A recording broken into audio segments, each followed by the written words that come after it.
1968. I was driving down Ventura Boulevard in California and saw this big red sign that had in gold that had karate on it. I didn't know at the time it was a Chuck Norris karate studio, okay, because I didn't know who Chuck Norris was at that particular point. Okay, so I parked the car, went in there and signed up, and been doing it ever since. So coming up next year, I'll be in my 50th year with Mr. Norris. So long before he ever made any films, you know, and then of course, obviously he's a little better known now than then, but still, I'm still connected with him. When I got my first degree black belt, I was 26. No, only for Mr. Norris in our system. He's the only one that can carry the 10th degree. So there's about 5 of us that are 9ths under the Chuck Norris system, and we have, you know, 4,000 or 5,000 black belts. Initially, I was very excited about training, so I was there every day. And because I was there every day, pretty soon the Mr. Johnson, which was my other instructor, had me start working with the brand new people, because even though I'd only been there at that point 4 or 5 months, I knew everything, all the basic stuff. So every once in a while somebody new would come in, he'd send me over in another part of the studio, and I would start teaching that, just the basic stuff.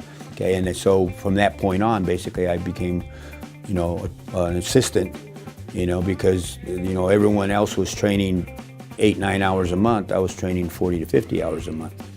So, you know, so obviously accelerated a little quicker than most. And then when I finally got my black belt 3 years later, they put me in the Granada Hills studio, because at that point, Mr. Norris had 7 studios, one of them in Granada Hills, so I became the head instructor at that facility.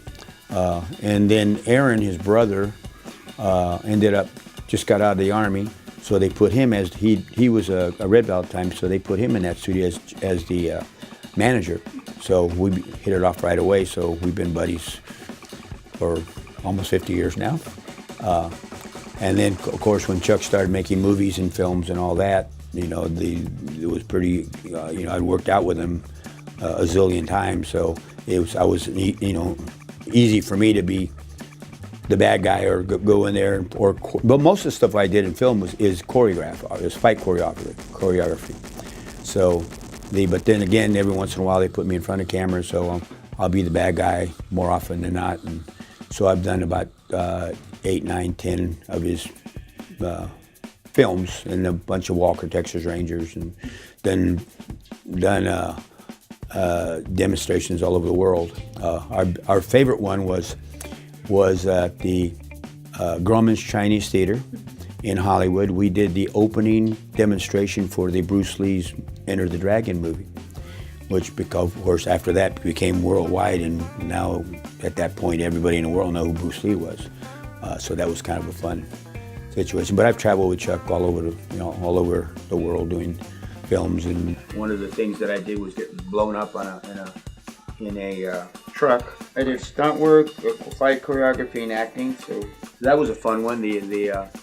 What they do is they have these cannons, these devices they build out of metal, and they fill it full of explosives, and you're driving the truck. So when you're filming in this direction and you see that, you know, Chuck fired this missile at the truck, and then you see the truck go like this. Well, you're in the middle of the truck. They see us, of course, first, okay, but then the blast goes like this, okay, so the camera picks up like the truck's getting annihilated. But as soon as they blow it up, you got to hit the deck, and then you got to hold your breath until the rest of your stunt guys can come up there and clear the smoke, because if you breathe in, you're dead. People need to be more conscious of how to keep themselves out of a situation if it's at all possible.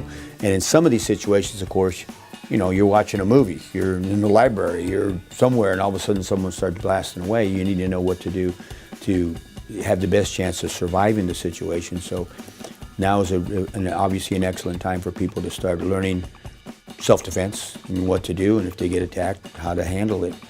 And with the kids especially, we teach them bully proofing. If they know what to say, how to say it, and what to do, 9 out of 10 times they can stop it.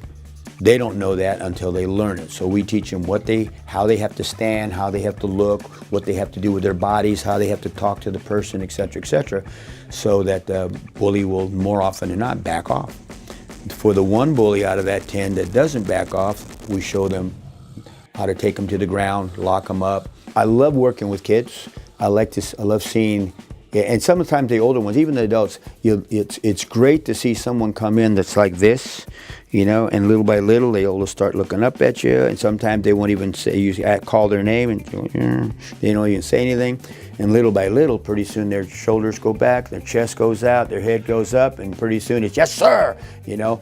And to develop that confidence in a child is very, you know, tugs at your heart.